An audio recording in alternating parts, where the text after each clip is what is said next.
Bueno, buenas tardes, tengan un feliz sábado. Esta tarde de sábado vamos a estudiar la lección 2 del Éxodo y el título es La zarza ardiente.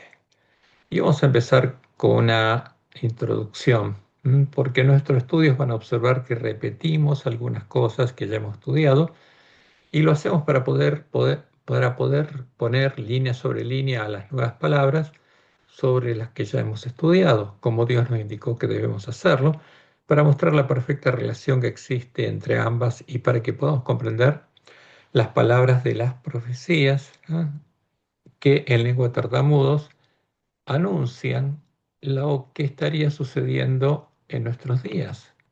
Eso es lo importante que tenemos que comprender. ¿Cuál es la verdad presente para el pueblo adventista? Y en Isaías, por medio de Isaías, Dios anunció lo siguiente, Isaías 28, 7 al 13.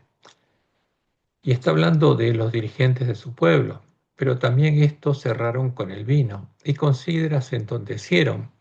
El sacerdote y el profeta erraron con sidra, fueron trastornados por el vino, se aturdieron con la sidra, erraron en la visión, tropezaron en el juicio.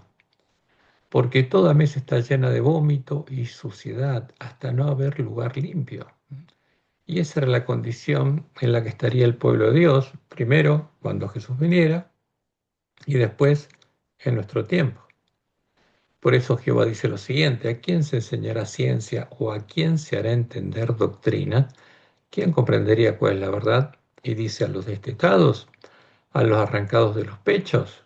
¿Por qué? Porque los dirigentes del pueblo estarían borrachos. Y agrega: porque mandamiento tras mandamiento, mandato sobre mandato, renglón tras renglón, línea sobre línea, un poquito allí, otro poquito allá. Porque a partir de Isaías, Dios empezó a anunciar la profecía un poquito allí, otro poquito allá, sin que el profeta supiera qué parte de la profecía estaba trayendo.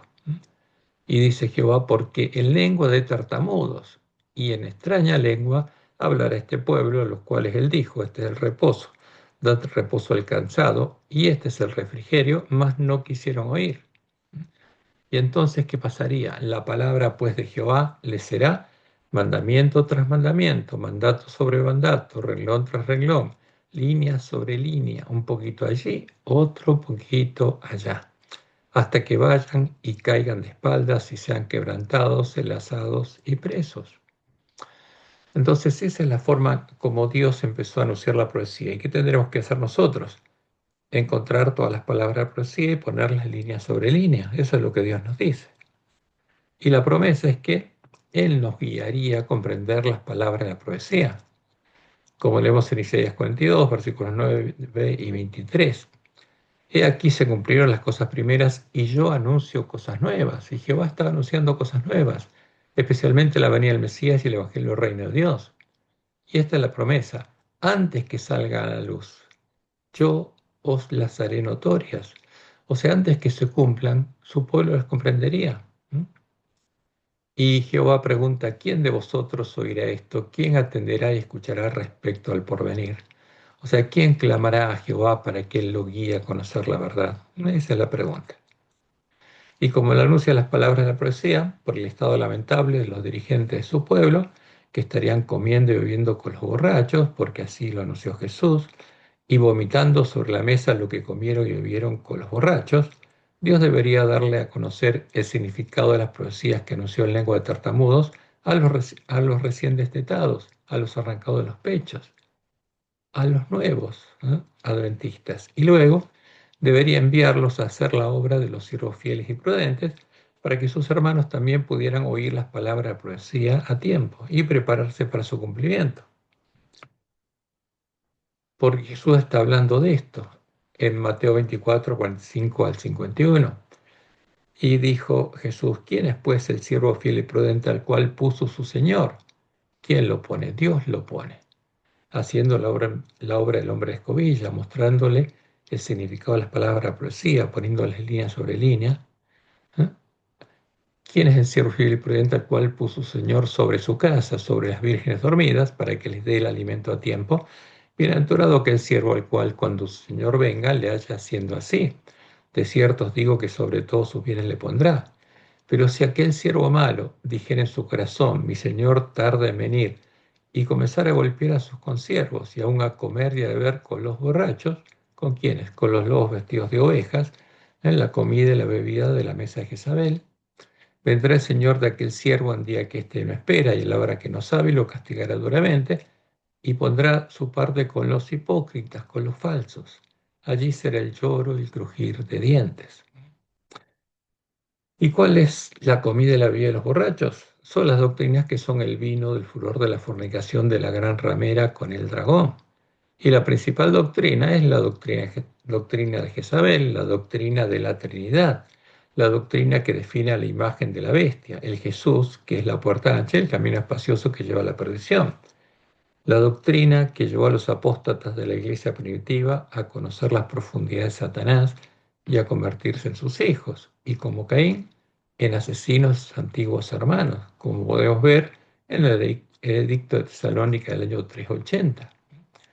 Y esto es muy interesante, porque cuando uno escucha a los historiadores, todos hablan de este edicto.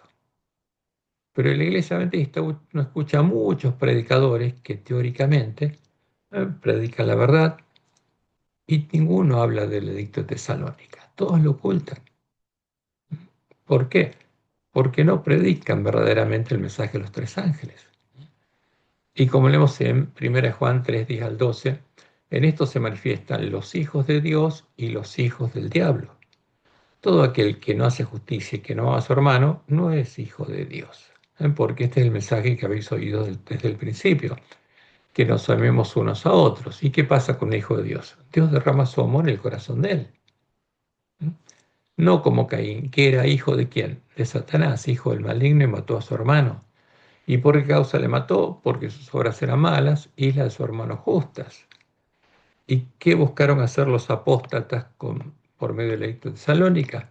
Buscaron usar el poder del Estado para asesinar a sus hermanos, para erradicar la herejía de los cristianos verdaderos que no adoraban al ídolo al que ellos adoraban.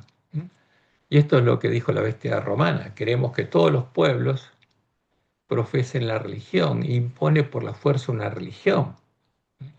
¿Cuál? La que profesa el pontífice Dámaso, porque ahora el obispo Roma es papa, es sumo pontífice romano, sumo pontífice Isabel y el obispo de Alejandría. Y la definen así. Esto es lo que cree la bestia romana. Creemos en la divinidad única del Padre, del Hijo y del Espíritu Santo bajo el concepto de igual majestad, o sea que son tres dioses, y de la piadosa Trinidad. Y esta es la imagen de la bestia romana, la abominación asoladora, porque en defensa de esta abominación se asesinó al pueblo que conocía a su Dios y no la adoraba. Entonces, ¿qué es la Trinidad? Es la imagen de la bestia, la imagen que la bestia romana mandó a adorar, y es la abominación asoladora porque en defensa de esta abominación se asesinó a los verdaderos cristianos. Ordenamos que tengan nombre cristianos católicos, o sea, esta es la marca que le ponía la bestia romana al que adoraba al ídolo de Roma, a la Trinidad, quienes sigan esta norma, mientras que los demás los juzgamos de mentes y locos. O sea, pierden sus derechos civiles y no pueden comprar ni vender por no adorar a la Trinidad, a la imagen de la bestia. Sobre los que pesará la infamia de la herejía y los declaran herejes y que buscan hacer extirpar la herejía. Sus lugares de reunión no recibirán el nombre de iglesia, si serán objeto primero de la venganza divina y después serán castigados, asesinados por nuestra propia iniciativa que adoptaremos siguiendo la voluntad celestial. ¿La voluntad de quién? La voluntad de Satanás. Porque detrás de la Trinidad y de las imágenes del Dios Padre, el Dios Hijo, el Dios Espíritu Santo, se esconden Satanás y los demonios.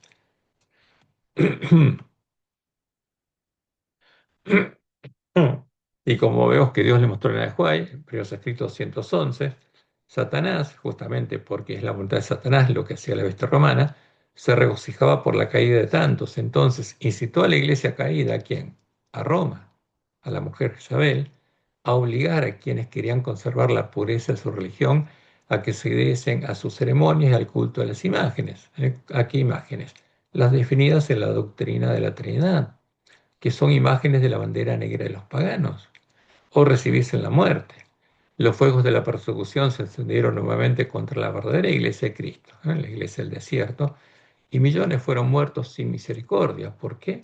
Por negarse a adorar la abominación desoladora, la Trinidad. ¿Mm?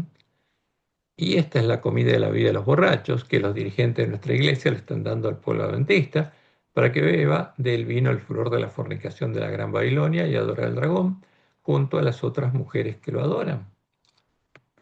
Y esto es lo que las imágenes que muestra Roma. La primera es del dios Sol invicto, el dios de Constantino.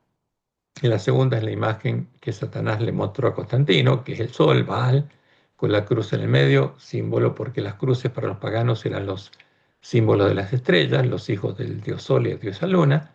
O sea, esta es la imagen de Baal hijo. Y después tenemos la doctrina de la Trinidad, que Roma es muy clara al representarla. El Dios es el Sol y sus tres hipóstasis.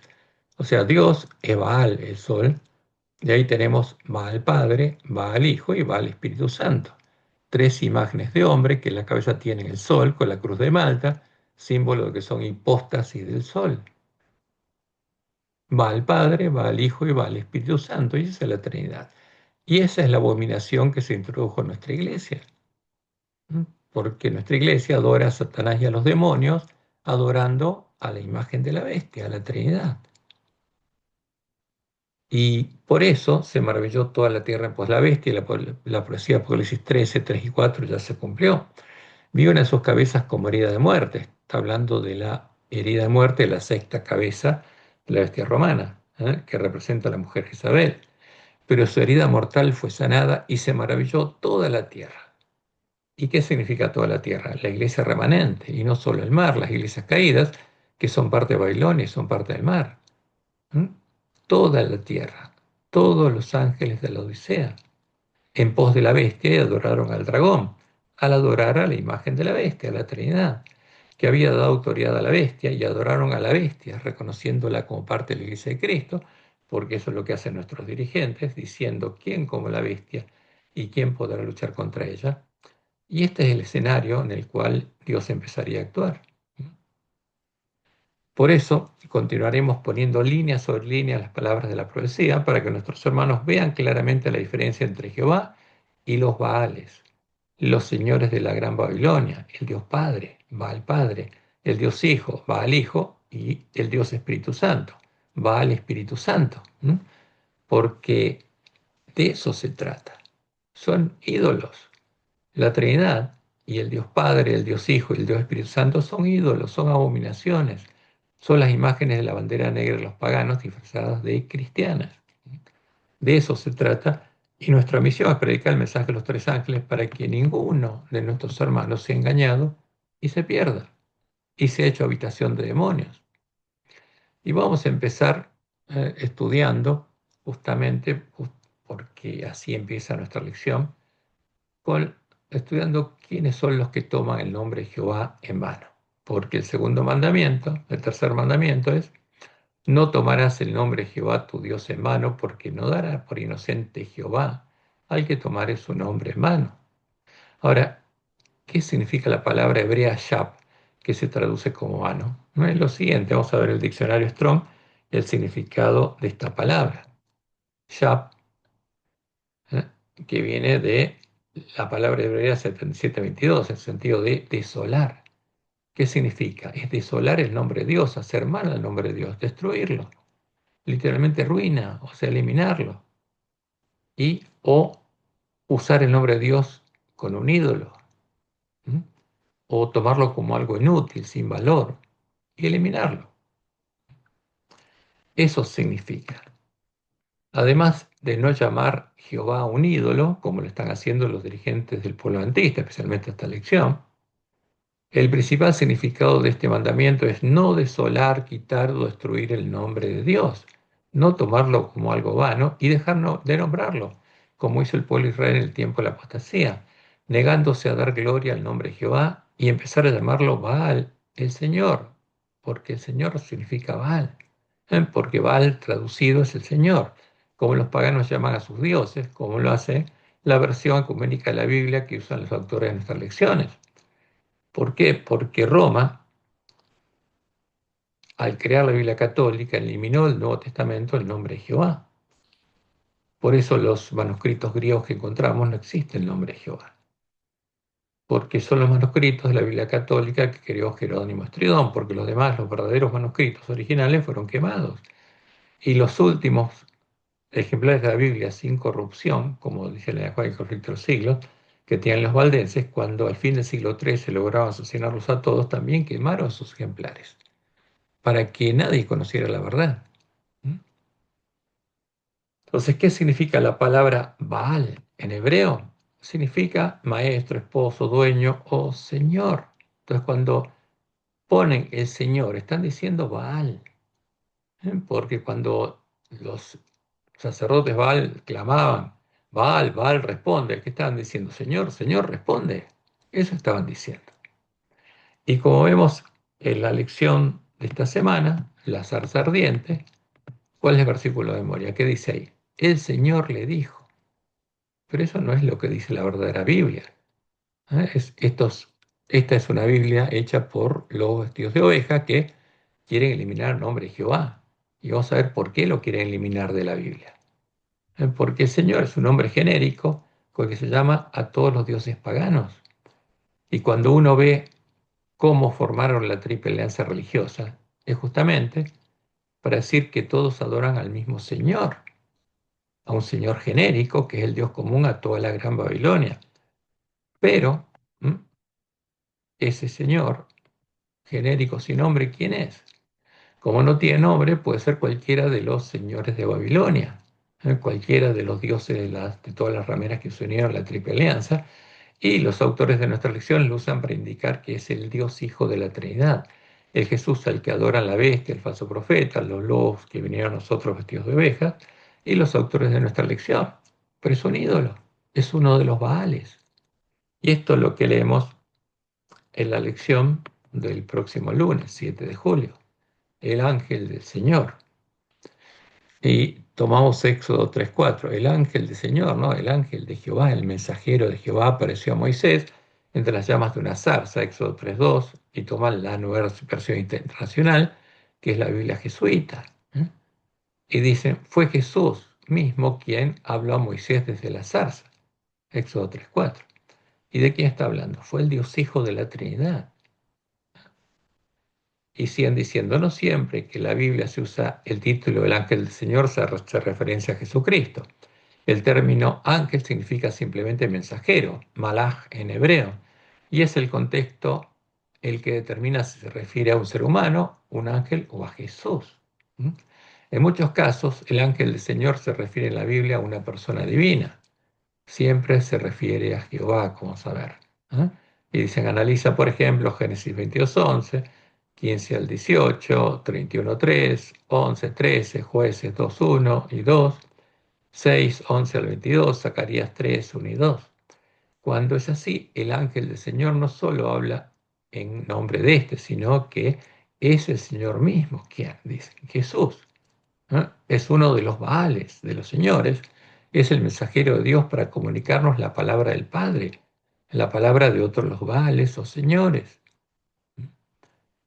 porque esa abominación está adorando a nuestros dirigentes. Y esa abominación fue introducida en las creencias fundamentales de nuestra iglesia, un ídolo. Ahora, el que apareció a Moisés en la zarza ardiente y guió a Israel de Egipto a Canaán no fue el Dios Hijo de la abominación desoladora, el Dios Hijo de la Trinidad, el ídolo que recién fue creado en el siglo IV, ¿no? En el tiempo de la apostasía de Balaam, y es una de las imágenes de la bandera negra de los paganos. No fue uno de los Baales. El que lo hizo, el que guió a Israel y se apareció a Moisés en la zarza fue Jehová, nuestro Dios y Padre, el único Dios verdadero. Y esta es la Biblia donde no fue eliminado el nombre de Dios, tomándolo como en vano. Y nuestros dirigentes, al tomar esa versión de la Biblia, toman el nombre de Dios en vano. Dijo luego Jehová, bien he visto la aflicción de mi pueblo que está en Egipto y he oído su clamor a causa de sus extractores, pues he conocido sus angustias y he descendido. Yo, una persona singular, he descendido para librarlos de la mano de los egipcios y sacarlos de aquella tierra a una tierra buena y ancha, a tierra que fluye leche y miel, a los lugares del cananeo, del eteo, del amorreo, del fereceo, del heveo y del jebuseo. ¿Quién descendió? Jehová. Y en el cántico de Moisés, el cántico de Moisés y el Cordero, que van a cantar todos los redimidos de la última generación, leemos Deuteronomio 32, 3 al 6. Porque el nombre de Jehová proclamaré, engrandecer a nuestro Dios. Él, una persona singular, es la roca con mayúscula, cuya obra es perfecta, porque todos sus caminos son rectitud, Dios de verdad y sin ninguna iniquidad en él. Es justo y recto. La corrupción es suya, sus hijos en la mancha, generación torcida y perversa. Así pagáis a Jehová por lo loco e ignorante. ¿No es él tu Padre que te creó? Él te hizo y te estableció. Entonces, ¿quién es Jehová? Es nuestro Dios y es nuestro Padre. Es una persona singular. Él es la roca. Él es nuestro creador. No el Dios hijo de la abominación desoladora, ¿m? Porque eso es un invento de Roma. Ese es el dogma de la Trinidad. Y lamentablemente, esa abominación se enseña en nuestra iglesia. Y como leemos en Deuteronomio 32, 11 y 12, como el águila que excita su nidada, revolotea sobre sus pollos, extiende sus alas, los toma, los lleva sobre sus plumas, Jehová solo le guió. ¿Mm? ¿Estaba quién? ¿Jehová y el Dios Hijo? No, no, Jehová solo le guió. ¿Y estaba Jehová, el Dios Hijo y el Dios Espíritu Santo? No, Jehová solo le guió, nuestro Dios y Padre guió a Israel de Egipto a Canaán, y con él no hubo Dios extraño. Y en Deuteronomio 32, 39 nos dice, ved ahora que yo soy una persona singular y no hay dioses conmigo. Con Jehová no hay otra persona que sea Dios. Y él es muy claro en todo el Antiguo Testamento. ¿Qué son los otros? Son ídolos. ¿Qué es la Trinidad? Son ídolos. ¿Qué es el Dios Padre, el Dios Hijo y el Dios Espíritu Santo de la Trinidad? Son ídolos, son abominaciones. Ahora, ¿por qué es sumamente importante llamar a Jehová por su nombre? Por varios motivos, y él lo explica claramente. Primero, porque llamarlo por su nombre Jehová, Yahvé, y no Señor o Baal, es la primera ordenanza de la ley de Moisés, y fue dada para todo Israel, incluyéndonos a nosotros, los miembros de la iglesia remanente. Éxodo 3:15. Además dijo Dios a Moisés, así dirás a los hijos de Israel, Jehová, ¿no? Es el nombre personal que tomó, o Yahvé, el Dios de vuestros padres, el Dios de Abraham, de Isaac y de Jacob, me ha enviado a vosotros. Este es mi nombre, dice, para siempre. Con él se me recordará por todos los siglos. ¿Cómo? Diciendo el Señor, no, Jehová. Porque el que dice el Señor adora un ídolo genérico, porque el Dios de Israel tiene nombre. Este es mi nombre para siempre. Y como leemos en Malaquías 4, 4 al 5, Dios nos manda al profeta Elías, pero nos dice que nos acordemos de la ley de Moisés, mi siervo, al cual encargué ordenanzas y leyes. ¿Para quién? Para todo Israel. He aquí yo os envío el profeta Elías antes que venga el día de Jehová grande y terrible. ¿Para qué?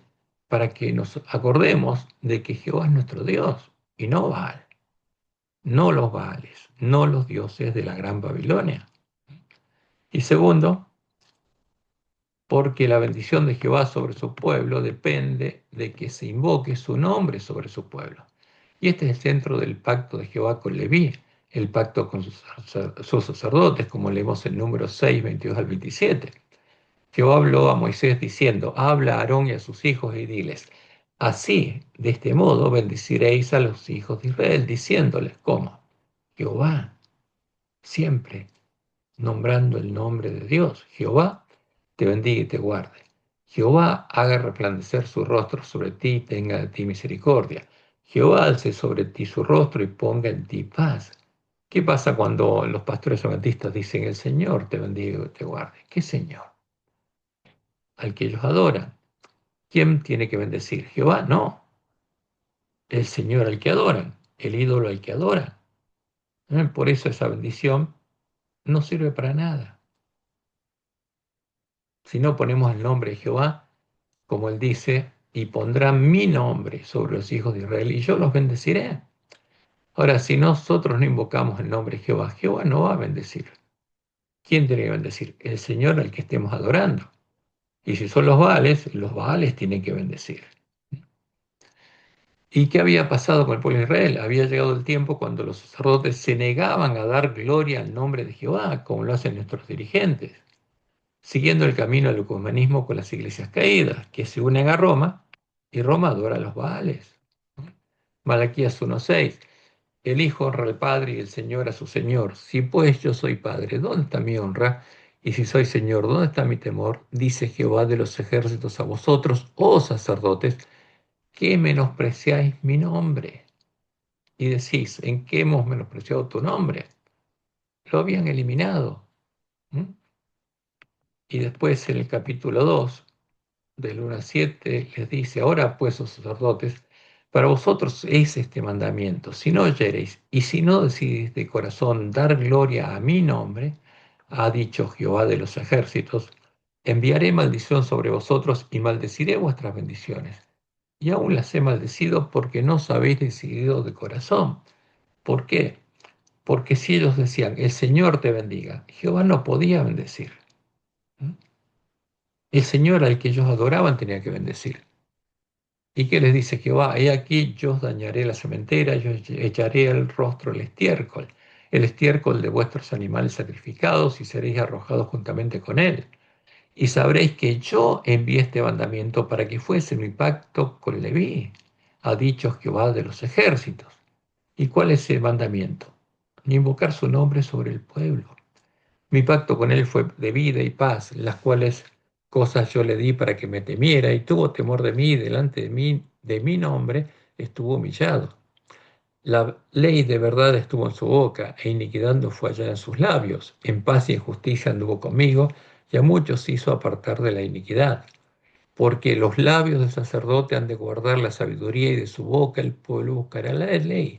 Porque mensajero de Jehová de los ejércitos. Ahora, cuando el mensajero, en vez de ser mensajero de Jehová, se transforma en mensajero del dios Babilonia, ¿en qué se transformó? En un mercenario. ¿M? En un mercenario del rey de Babilonia y del dios de Babilonia, de los Baales. Ese es el tema. Si no guardan la instrucción que Dios le dio a sus sacerdotes para bendecir a su pueblo, entonces se transforma en un mercenario de quién? De otro Dios. Y como Dios lo anunció, esto dejaría de suceder en su pueblo Israel cuando Jehová redimiera nuevamente a su pueblo, como leemos en Oseas 2, 14 al 17. Pero he aquí que yo la atraeré y la llevaré al desierto y hablaré a su corazón y le daré sus viñas desde allí y el valle de Acora por puerta de esperanza. Y allí cantará como en los tiempos de su juventud, como en el día de su subida de la tierra de Egipto. En aquel tiempo, dice Jehová, me llamarás Ishi, esposo mío, y nunca más me llamarás Baali, el Señor. Nunca más. Porque quitaré de su boca los nombres de los Baales, de los señores, y nunca más se mencionarán sus nombres. Y esto es muy importante, porque de nuestras bocas no tienen que oírse el nombre de los Baales, porque Dios prohibió que en la boca de su pueblo se oiga el nombre de los dioses paganos. Y cuarto, como Jehová lo anunció en el cántico de Moisés y del Cordero, cuando llegara el tiempo en el que él juzgaría a la última generación de su pueblo, en medio de la iglesia remanente se estaría llamando Jehová a un ídolo, a la falsa roca que son dioses, a la Trinidad, como está sucediendo frente a nuestros ojos. Y esa es la causa por la que Jehová debería enviarnos al profeta Elías.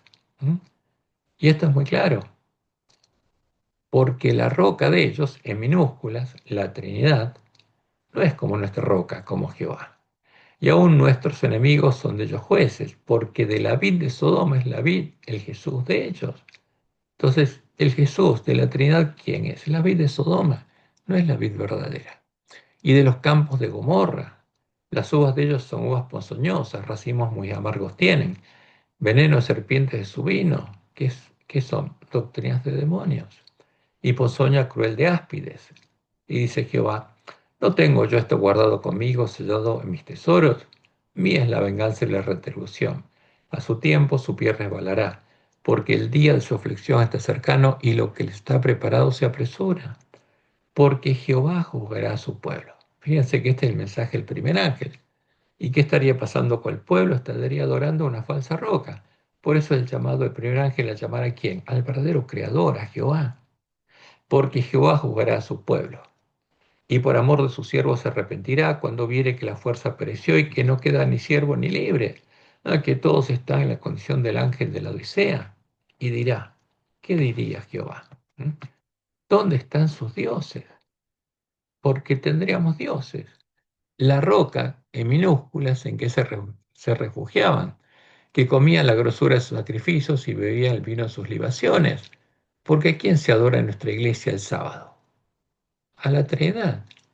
Aunque le quiten el nombre a Trinidad, las imágenes son las mismas, son imágenes de la bandera negra de los paganos, aunque algunos le llaman la deidad, ¿eh? Y se sonrojan al hablar de la Trinidad. Pero está adorando las mismas imágenes de los paganos, a los Baales, que comían la grosura de sus sacrificios y bebían el vino de sus libaciones, porque le oran a quién, a los Baales. En nuestra iglesia se ora a los Baales. ¿Mm? ¿Y qué dice Jehová? Levántense, que os ayuden y os defiendan. O sea, si los adoramos y les oramos a estos dioses, ellos deben salvarnos. ¿Mm? ¿Nos puede justificar el Dios Hijo de la Trinidad, el Dios Padre de la Trinidad? ¿Nos pueden salvar? No, son ídolos. ¿Mm? Por eso Jehová dice, ved ahora que yo soy, y no hay dioses conmigo. ¿Qué nos dice? La verdadera roca es una persona singular. Yo hago morir y yo hago vivir, yo hiero y yo sano, y no hay quien pueda librar de mi mano. Y por último, en el tiempo del fin, como lo hacían los miembros de la iglesia primitiva, después de llegar a conocer cuál es la verdad, serán salvos los que eleven la bandera de un blanco puro de la iglesia primitiva e invoquen el nombre de Jehová. Como leemos en Testimonios de los Ministros, página 475, dice Elena, la profecía debe cumplirse. El Señor dice, aquí yo envío el profeta Elías antes que venga el día de Jehová grande y terrible. ¿Qué tendríamos que estar haciendo? Estaríamos adorando a los Baales. Y Dios nos enviaría el profeta Elías. Y dice ella, alguien debe venir con el espíritu del poder de Elías. ¿Y qué hizo Elías? Y acercándose Elías a todo el pueblo, dijo, ¿hasta cuándo claudicaréis vosotros entre dos pensamientos? Si Jehová es Dios, seguidle. Y si Baal, el Dios de la mujer de Jezabel, la Trinidad, la falsa roca que son dioses, id en pos de él. ¿Mm?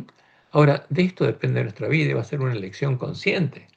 Por eso nuestra misión es predicar claramente el mensaje de los tres ángeles, diciendo cuál es la imagen de la bestia, para que nadie la adore. Como leemos en Joel 2:1, 27 y 32. Tocad trompeta en Sión y dad alarma en mi santo monte. ¿Y cuál es el santo monte de Dios? La iglesia remanente. Tiemblen todos los moradores de la tierra, porque viene el día de Jehová, porque está cercano. Y cuando llegue el día de Jehová, comenzará el tiempo de angustia. Y Jesús irá a la batalla con quienes, con los que estén preparados.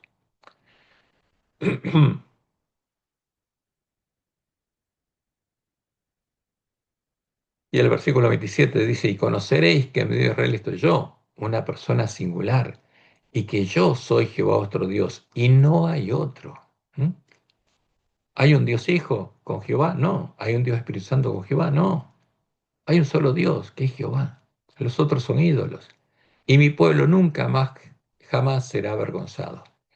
Y termina el versículo 32 diciendo, el fuerte pregón, porque viene la lluvia tardía, después que el pueblo adventista conozca la verdad, y todo aquel que invocare el nombre de Jehová será salvo, porque en el monte de Sión, de donde fue cortada la piedra, y en Jerusalén habrá salvación, como ha dicho Jehová, y entre el remanente, las vírgenes sensatas, al cual él habrá llamado.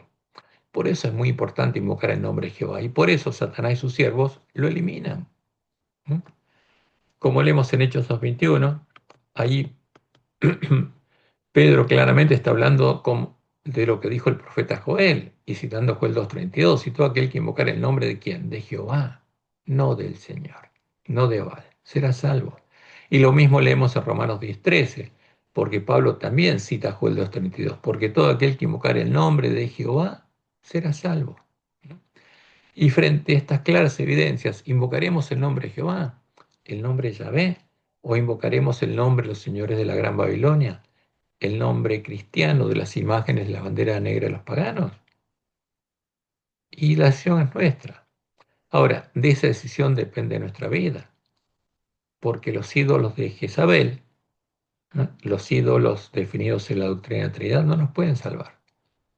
Y como dijo justamente Josué, a los israelitas estaban con él, ahora pues temed a Jehová y servidle con integridad y en verdad, y quitad de entre vosotros los dioses, los Baales, a los cuales sirvieron vuestros padres al otro lado del río y en Egipto, y servid a Jehová. Y si mal os parece servir a Jehová, escogeos hoy a quién sirváis, si a los dioses a quienes sirvieron vuestros padres cuando estuvieron al otro lado del río, al otro lado del Éufrates, en la tierra de Babilonia, o a los dioses de los amorreos en cuya tierra habitáis, que son las mismas imágenes con otro nombre, pero yo y mi casa serviremos a Jehová. Ahora, ¿a qué ídolos adora la mujer Isabel? A las mismas imágenes, los mismos ídolos que adoró el pueblo de Israel del otro lado del río, en las tierras de Babilonia, y las mismas imágenes que adoraban los amorreos, a las mismas imágenes que adoraban los egipcios, a las mismas imágenes de la bandera negra de los paganos. Roma le puso nombre cristiano, pero son las mismas imágenes, no son otras. Son los mismos ídolos y detrás de esos ídolos se esconden los mismos demonios, Satanás y los espíritus de demonios. Y ahora vamos a la historia, como sigue la historia del Éxodo, porque es importante que tengamos en cuenta que Jehová llamó a Moisés, no el Dios Hijo de la Trinidad, no la abominación asoladora, que va a venir simulando la segunda venida de Jesús. Como Jehová se lo había anunciado a Abraham, cuando la maldad del amorreo llegara al colmo, adorando a los ídolos paganos de los pueblos vecinos y fornicando en pos de ellos, lo quitaría de su lugar y sus tierras se las daría a la descendencia de Abraham, como leemos en Génesis 15, 13 al 16. Entonces Jehová dijo a Abraham: ten por cierto que tu descendencia morará en tierra ajena y será esclava allí y será oprimida 400 años. Mas también a la nación a la cual servirán juzgaré yo. Y después de esto saldrán con gran riqueza. Y tú vendrás a tus padres en paz y serás sepultado en buena vejez. Y en la cuarta generación volverá acá, porque aún no ha llegado a su colmo la maldad del amorreo hasta aquí. ¿Qué había pasado? Dios tenía un pueblo ahí y aún no había llegado al colmo su maldad. Pero cuando Dios lleva a su pueblo Israel ahí, había llegado al colmo y estaba adorando a ídolos paganos. Por eso las mujeres amorreas son las que fornicaron con el pueblo de Israel en Sitín y los hicieron pecar y adorar a los dioses paganos con ellas, como las iglesias caídas lo están haciendo con el pueblo adventista. Y cuando había llegado ese tiempo, Jehová, nuestro Dios y Padre, la roca, el único Dios verdadero, se apareció a Moisés en la zarza ardiente, porque la zarza ardiente era su mensajero, el mensajero de Jehová, el ángel de Jehová, como lo traducen nuestras Biblias, los traductores buscando decir que era Jesús, y lo llama a cumplir una misión muy especial para poder liberar al pueblo de Israel de la esclavitud de Egipto y llevarlo a la tierra prometida. Y este es el relato de Éxodo 3. Apacentando Moisés las ovejas de Jetro, su suegro, sacerdote de Madián, llevó las ovejas a través del desierto y llegó hasta Horeb, monte de Dios. Y se le apareció el ángel de Jehová en una llama de fuego en medio de una zarza. ¿Qué se le apareció? Un mensajero de Jehová. Y él miró y vio que la zarza, que el mensajero de Jehová, ardía en fuego y la zarza no se consumía. Ese era el señal para llamar la atención de Moisés. Entonces Moisés dijo: iré yo ahora y veré esta grande visión, por qué causa la zarza no se quema. Y viendo Jehová que él iba a ver, lo llamó Dios. ¿Quién? Jehová lo llamó. ¿Por quién estaba ahí? Jehová. ¿Mm? Lo llamó Dios de medio de la zarza y dijo, ¿qué le dijo? Moisés, Moisés. Y él respondió: heme aquí. Entonces, ¿quién estaba ahí? Jehová. Y la zarza simplemente era una señal, porque el que estaba ahí era Jehová. Y él respondió: heme aquí. ¿Y qué dijo Jehová? No te acerques, quita tu calzado de tus pies, porque el lugar en que tú estás, tierra santa es. Y dijo: yo, fíjense, una persona singular, soy el Dios de tu padre, Dios de Abraham, Dios de Isaac y Dios de Jacob. Entonces Moisés cubrió su rostro porque tuvo miedo de mirar a Dios. tuvo miedo de mirar a Jehová. Dijo luego Jehová: bien he visto la aflicción de mi pueblo que está en Egipto, y he oído su clamor a causa de sus exactores, pues he conocido sus angustias, y he descendido, yo he descendido, para librarlos de la mano de los egipcios y sacarlos de aquella tierra, una tierra buena y ancha, a tierra que fluye leche y miel, a los lugares del cananeo, del eteo, del amorreo, del fereceo, del heveo y del jebuseo. El clamor, pues, de los hijos de Israel ha venido delante de mí, y también he visto la opresión con que los egipcios los oprimen. Ve por tanto ahora y te enviaré a Faraón, para que saques de Egipto a mi pueblo, los hijos de Israel. Entonces Moisés se respondió a Dios: ¿quién soy yo para que vaya a Faraón y saque de Egipto a los hijos de Israel? Y él respondió: ve, porque yo estaré contigo, y esto te servirá por señal de que yo te he enviado. Cuando hayas sacado de Egipto al pueblo, serviréis a Dios sobre este monte. ¿Mm? Dijo Moisés a Dios: he aquí que yo llego a los hijos de Israel y les digo: el Dios de vuestros padres me ha enviado a vosotros. Si ellos me preguntaren cuál es su nombre, ¿qué les responderé? Y respondió Dios a Moisés: yo, una persona singular, soy el que soy. Y dijo: así dirás a los hijos de Israel: yo soy, una persona singular, me envió a vosotros. Además dijo Dios a Moisés: así dirás a los hijos de Israel: Jehová, Yahvé, el Dios de vuestros padres, el Dios de Abraham, de Isaac y de Jacob, Dios de Jacob, me ha enviado a vosotros. Este es mi nombre para siempre, con él se me recordará por todos los siglos. Y como vimos, esta es la primera ordenanza de la ley de Moisés, y es eterna, es para siempre.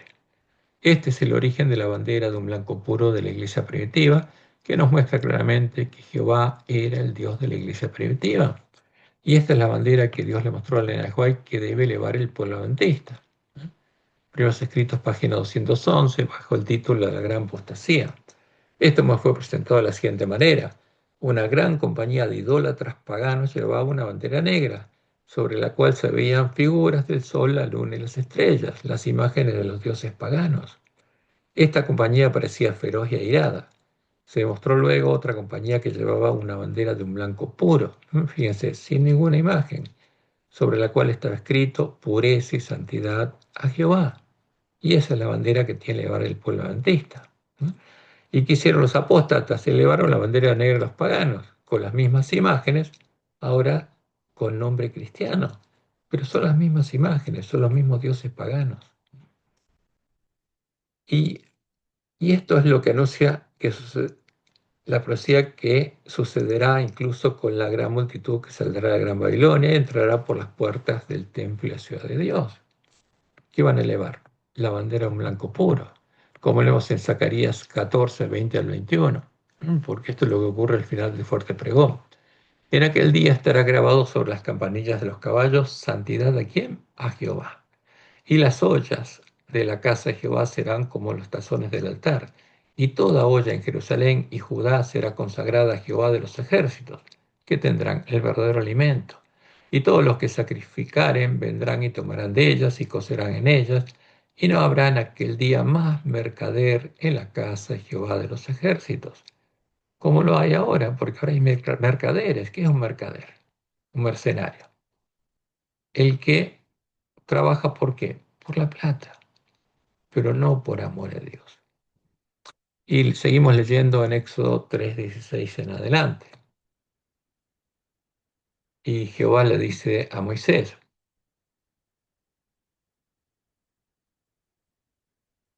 ve y reúne a los ancianos de Israel y diles: Jehová, el Dios de vuestros padres, el Dios de Abraham, de Isaac y de Jacob, me apareció diciendo: en verdad os he visitado y he visto lo que se os hace en Egipto.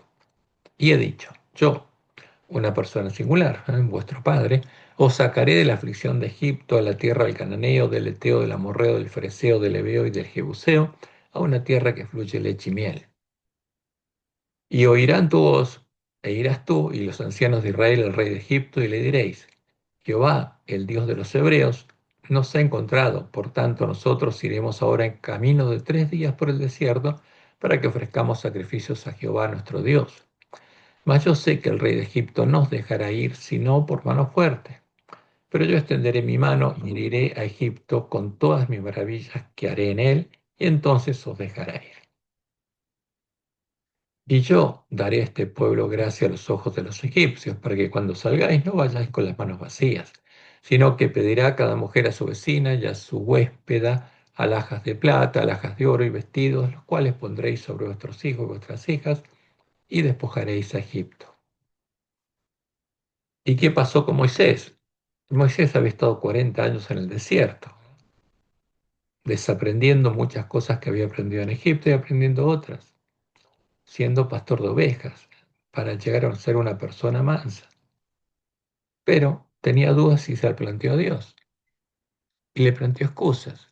Frente a la misión que Dios le encomendaba, Moisés dudó. ¿M? Y es normal que una persona dude. Moisés dudó de su propia capacidad para llevarla adelante y Jehová Dios le mostró cómo él lo ayudaría. Entonces Moisés respondió diciendo, he aquí que ellos no me creerán ni oirán mi voz, porque dirán, no te ha parecido Jehová. Y Jehová dijo, ¿qué es eso que tienes en tu mano? Y él respondió, una vara. Y él le dijo, échala en tierra. Y la echó en tierra y se hizo una culebra. Y Moisés subía de ella. Entonces dijo Jehová a Moisés, extiende tu mano y tómala por la cola. Y él extendió su mano y la tomó y se volvió vara en su mano. ¿Y qué le dice Jehová? Por esto creerán que se te ha aparecido Jehová, el Dios de tus padres, el Dios de Abraham, de Isaac y Dios de Jacob. Le dijo además Jehová, mete ahora tu mano en tu seno. Y él metió la mano en el seno, y cuando lo sacó, he aquí que su mano estaba leprosa como la nieve. Y dijo, vuelve a meter tu mano en tu seno. Y él volvió a meter su mano en el seno, y al sacarla de nuevo del seno, y aquí se había vuelto como la otra carne. Y Jehová le dice, si aconteciere que no te creyeren ni obedecieren a la voz de la primera señal, creerán a la voz de la postrera. Y si aún no creyeren a estas dos señales, ni oyeren tu voz, tomarás de las aguas del río y las derramarás en tierra, y se cambiarán aquellas aguas que tomarás del río y se harán sangre en la tierra. Entonces dijo Moisés a Jehová, ay Señor, nunca he sido hombre de fácil palabra, ni antes, ni desde que tú hablas a tu siervo, porque soy tardo en el habla y torpe de lengua. Y Jehová le respondió, ¿quién dio boca al hombre? ¿O quién hizo al mudo y al sordo, al que ve y al ciego? ¿No soy yo Jehová? Ahora pues ve, y yo estaré con tu boca y te enseñaré lo que hayas de hablar. Y él le dijo, ay Señor, envíate ruego por medio del que debes enviar. Entonces Jehová se enojó contra Moisés y dijo, ¿no conozco yo a tu hermano Aarón, levita, que él habla bien? Y he aquí que él saldrá a recibirte y al verte se alegrará en su corazón. Tú hablarás a él y pondrás en su boca las palabras, y yo estaré con tu boca y con la suya, y os enseñaré lo que hayáis de hacer. Y él hablará por ti al pueblo. Él te será a ti en lugar de boca, y tú serás para él en lugar de Dios. Y tomarás en tu mano esta vara, con la cual harás las señales. Y Moisés ya no pudo poner más excusas y regresó a Egipto. A Moisés no le quedaron excusas y se decidió a hacer la voluntad de Dios, como leemos en Éxodo 4, 18 en adelante. Así se fue Moisés y volviendo a su suegro Jetro le dijo, iré ahora y volveré a mis hermanos que están en Egipto para ver si aún viven. Y Jetro dijo a Moisés, ve en paz. Dijo también Jehová a Moisés en Madián, ve y vuélvete a Egipto, porque han muerto todos los que procuraban matarte, todos los que procuraban tu muerte. Entonces Moisés tomó a su mujer y sus hijos y los puso sobre un asno y volvió a tierra de Egipto. Tomó también Moisés la vara de Dios en su mano. Y dijo Jehová a Moisés, cuando hayas vuelto a Egipto, mira que hagas delante de Faraón todas las maravillas que he puesto en tu mano, pero yo endureceré su corazón, de modo que no dejará ir al pueblo. Y dirás a Faraón, Jehová ha dicho así, Israel es mi hijo, mi primogénito. Ya te he dicho que dejes ir a mi hijo para que me sirva, mas no has querido dejarlo ir. Y aquí yo voy a matar a tu hijo, tu primogénito. ¿Para qué? Para que el faraón entendiera que si no dejaba ir a Israel, terminaría pasando esto, como pasó con la última plaga de Egipto. Ahora, pero ¿quién endurecería el corazón de Faraón para que no dejara salir de Egipto al pueblo de Israel? Justamente, ¿quién lo haría? Egipto era la primera cabeza del dragón, la primera bestia, y justamente esta bestia no quería dejar salir el pueblo de Israel. ¿Por qué? Porque el que endurecería el corazón de Faraón sería el dragón, Satanás, el dios del faraón, porque Egipto era la primera cabeza del dragón, pero en forma simbólica Jehová le dice a Moisés que él lo endurecería, para anunciarle a Moisés lo que sucedería. Y leemos en Ezequiel 29, del 2 al 5. Hijo de hombre, pon tu rostro contra Faraón, rey de Egipto, y profetiza contra él y contra todo Egipto, contra toda la gran ciudad del dragón, que se llamaba Babilonia, Sodoma de Egipto. Habla y di. Así ha dicho Jehová el Señor. He aquí, yo estoy contra ti, Faraón, rey de Egipto. ¿Quién es el rey de Egipto? El gran dragón que yace en medio de sus ríos.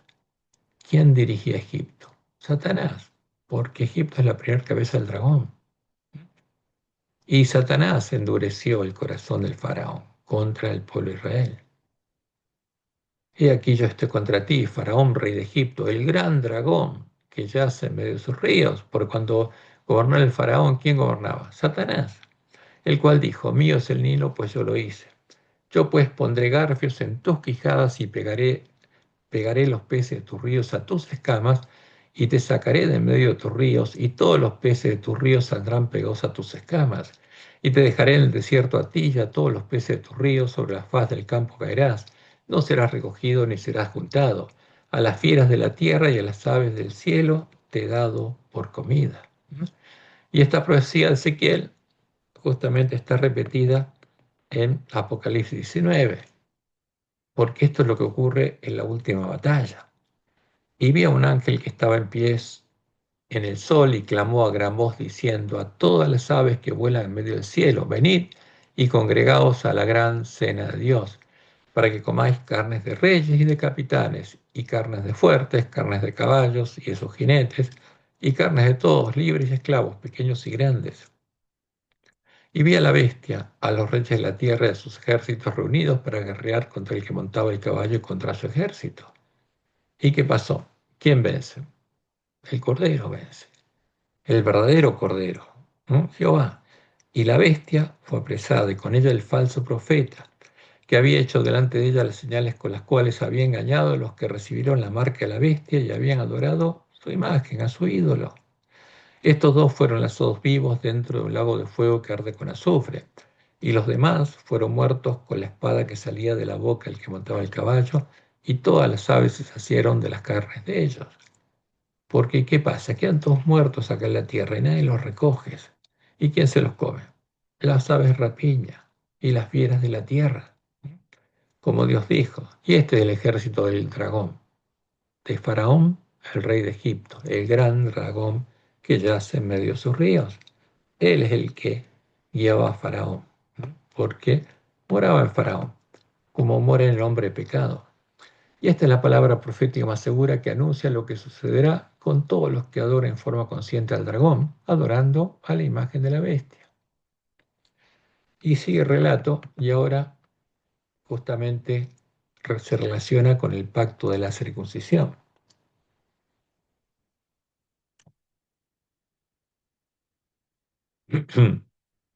Como hijo de Abraham, por el pacto perpetuo entre Dios y la descendencia de Abraham, Moisés debía haber circuncidado a su hijo y no lo había hecho, probablemente por su esposa. La Biblia no lo aclara. En Génesis 17, 9 al 14, está el pacto de Dios con Abraham. Dijo de nuevo Dios a Abraham, en cuanto a ti, guardarás mi pacto, tú y tu descendencia después de ti, por sus generaciones. Este es mi pacto, que guardaréis entre mí vosotros y tu descendencia después de ti. Será circuncidado todo varón de entre vosotros. Circuncidaréis pues la carne de vuestro prepucio y será por señal del pacto entre mí y vosotros. y de edad de 8 días será circuncidado todo varón entre vosotros por vuestras generaciones, el nacido en casa y el comprado por dinero a cualquier extranjero que no fuere de tu linaje. Debe ser circuncidado el nacido en tu casa y el comprado por tu dinero. Y estará mi pacto en vuestra carne por pacto perpetuo. Y el varón incircunciso, el que no hubiere circuncidado la carne de su prepucio, aquella persona será cortada de su pueblo. Ha violado mi pacto.